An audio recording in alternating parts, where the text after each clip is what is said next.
Ever since I was a child, I knew exactly what I wanted.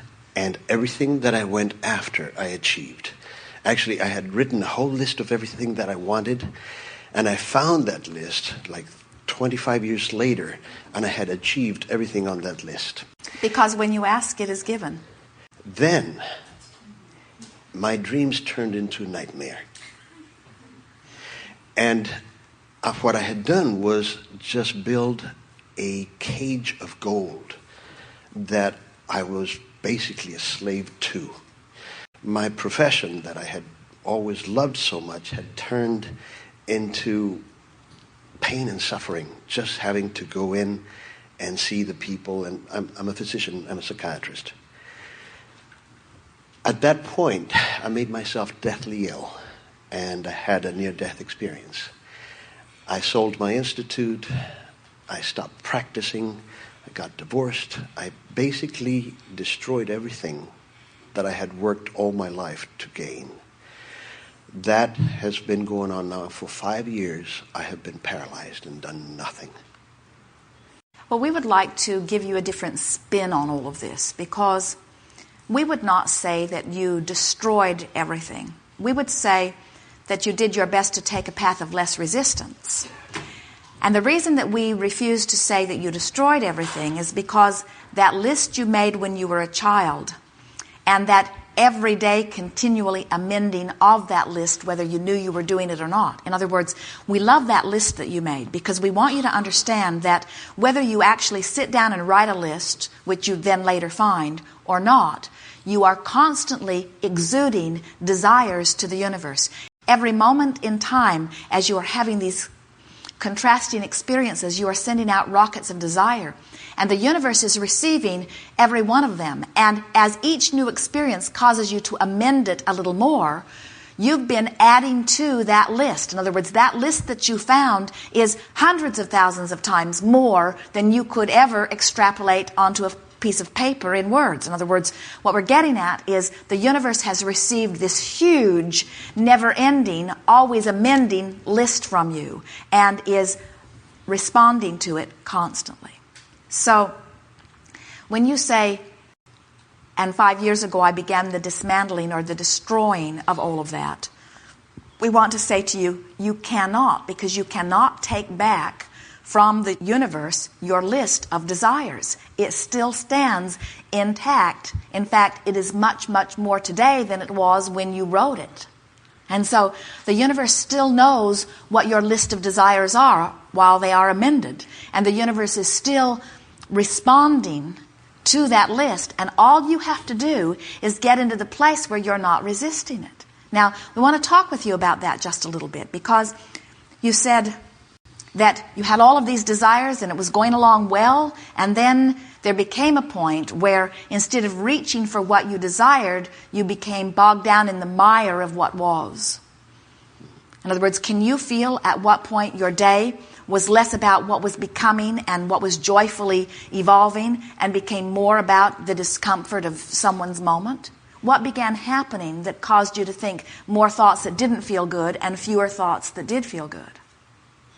I think that because I created a institute, yes, which became very large and bogged down with a lot of paperwork and business things that actually was not exactly what I wanted to do. So you found yourself doing something different than you had dreamed it as being. Yes. And what we're wanting you to realize, if we could go back a few years and find you in that place of being bogged down, what we would say is, keep reminding yourself why you're doing what you're doing.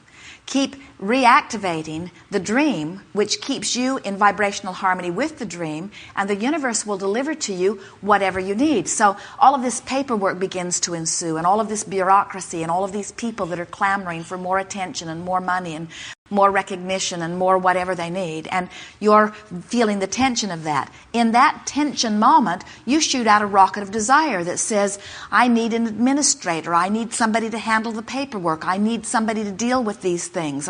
And as these rockets are shooting out of you, whether you even acknowledged it or not, had you been in a place of greater relaxation, had you been tending to your own energy first, Had you known then what you know now, in other words, the universe would have yielded to you assistance that would have dealt with that would have taken care of that. And we don't want to make you feel uncomfortable that didn't happen, because it can happen today.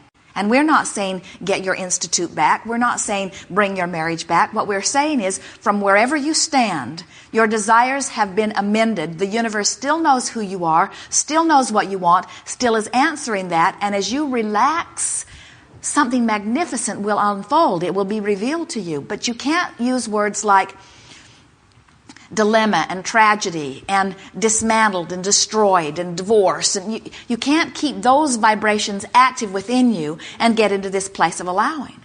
So here today we would like to show you the path of least resistance. And the path of least resistance, as you've already seen demonstrated, just feels better than the path of resistance. So for example, which feels better?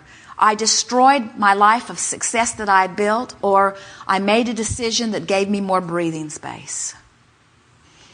And if I had it to do over again, I wouldn't do it, or if I had it to do over again, I would do the same thing. If I had it to do over again, I would do the same thing. I might make different choices about it, but ultimately, I know that where I am now in terms of dismantling that or selling that was a decision that I'm still very much at one with. So I'm dead and finished. There's nothing more for me to do, or I'm still alive and looking for something fulfilling. All that I've lived before is wasted because I built this empire and then shot it in the foot, or all that I've lived has culminated in the power of who I am now, and the universe is still answering who I am now. Feels good, doesn't it? So our words to you are chill out. Relax. Compliment yourself of all the good work that you have done. Know that you are a fascinated person who likes to have something to do, and that the majority of the disgruntlement that you are feeling now is more about having all of this pent-up desire that's not focused anywhere than it is anything else. It's a feeling of paralyzed. The feeling of paralyzation, let us show you exactly what it is. I should do that, I should do that, I should do that, I should do that, I should do that, I should do that, I should do that, I should do that. I want that, I've got that, I want that, I've got that, I want that, I've got that, I want that, I've got that. That's what makes you feel paralyzed. It's just contradicted energy. How you loosen that up is by saying, I want that, I don't have that. I want that, I don't have that. I want that, I would like to have that. There might be a way for that. I'll watch for a way for that. That might work, that could work. I've seen that work. That has worked. It works for others. It could work for me. And you start just feeling things begin to loosen a little bit. You just can't say yes, no, yes, no, yes, no without being paralyzed. You have learned objectivity. It is part of your training. You got to get over that. You can't be objective. You cannot look at the facts of what is and achieve vibrational harmony with what you want to become. In other words, that's the trap that people get into. They say, I desire to be over there, but I'm over here. But I desire to be over there, but I'm over here. That's what the paralyzation is. But worse than that, I have... It's all right to exaggerate. I have lost the desire. It's like... Oh, no, you haven't. If you had lost the desire, you would be sitting here in contentment. If someone on the telephone called you and said, hello, you don't know me, I'm just calling to tell you I will never call you again. You would say, who cares? But if someone you really know and care about called you and said, you will never see or hear from me again, you would be torn apart, you see. And so you have powerful desire. Otherwise, you would not be feeling this paralyzation. If you did not have a desire, you would move with the tide. The feeling of paralyzation is trying to go in two different directions at the same time. And we promise you, one of those directions is powerful desire. So as you just relax a little more by patting yourself on the back, looking for the positive aspects, realizing the value of what you've done, realizing that you've made no wrong turns, you've made no wrong decisions. Do you know you can't get it wrong and you never get it done? You cannot get it wrong, and you never get it done.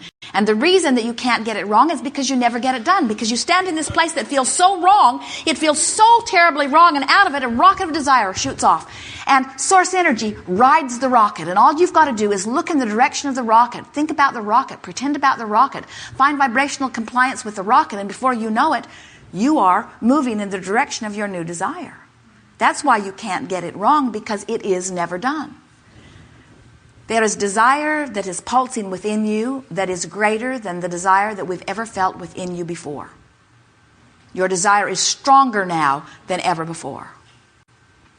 So just relax and let the universe show you how it can best manifest, understanding all that you now know. In other words, think about what you now know that you didn't know then. You don't want a huge institute. You don't want to be responsible to that many people. You don't want to get bogged down in the quagmire of the bureaucracy of it. You don't want so much government intervention within it. You don't, in other words, there are so many things that you know that you do not want. But you know what? In every one of those things where you know clearly what you do not want, there's another end of that stick where you know what you do want. And that's what the universe now knows about and is opening doors for you, you see. But as you run around today talking about how hard that was, how you didn't want that, how unpleasant that was, you keep holding yourself in vibrational resistance to what the universe is trying to line up for you. When the path of least resistance starts unfolding for you, you can feel the momentum of what you're wanting to do. And you know what we're talking about. You have felt that on many occasions. That was your life before you got bogged down here. And we think that part of what you are verbalizing here is you don't want that overwhelmment that you felt, but you miss that being in the flow. Yeah. And you think that you can't have it both ways. You think that to be in the flow, you've got to take the overwhelmment too. And we are here to tell you that the universe will yield to you anything you want, and it will come to you through your path of chosen least resistance. So you don't have to do anything you don't want to do. You don't have to have an institute. You could write private books. You could have private classes. You could teach people on an individual basis. You could have an individual practice. In other words, there are endless things you could do. You could get off that subject altogether, although we have to tell you that you are a teacher to the very core of your being. And you will never be very satisfied if you're not doing something that is uplifting in nature to others, you see. It's sort of who you've always been even before you were in this body. It's what you came to do. To help people to understand that well-being is natural and to help bring them back to it. So, if we were standing in your physical shoes, we would say, I have been on a sort of vacation, a sabbatical. 5 years. 5 years, 10 years, makes no difference. Took a little time off, realigned. Esther had the good fortune of hearing a physician being interviewed on television. And he is a neurosurgeon who does very technical operations, separating Siamese twins, brain surgery, that sort of thing. And because his expertise is so extreme, and because he is so specific, he is sought after world over. And there are many more, hundreds of times the patients wanting him than he has time or life to give them. But in his quest to be of as much value as possible, he is working 16, 18-hour days, getting home at midnight or later, hardly ever seeing his family, and still more patients not being seen than are being seen. And then he got sick. And then he said, it finally occurred to me that I could go home at 6 o'clock, still not having gotten my work done. Or I could go home at midnight, still not having gotten my work done. But going home at 6 o'clock, still not getting my work done, is much better for me. And then he said, with all that we've come to know about the human body, we doctors and scientists don't know anything. Because it turns out that it's all mental first. So he said, it took me getting sick before I started putting me first. And sometimes your empire has to crumble a little before you will yell uncle and acknowledge that you are carrying much more than is your responsibility. Nothing is more important than that you feel good, you see. You have to somehow decide to be selfish enough to keep yourself feeling good first, and then you're of value to anyone that you can get to. But until then, you don't have anything to give.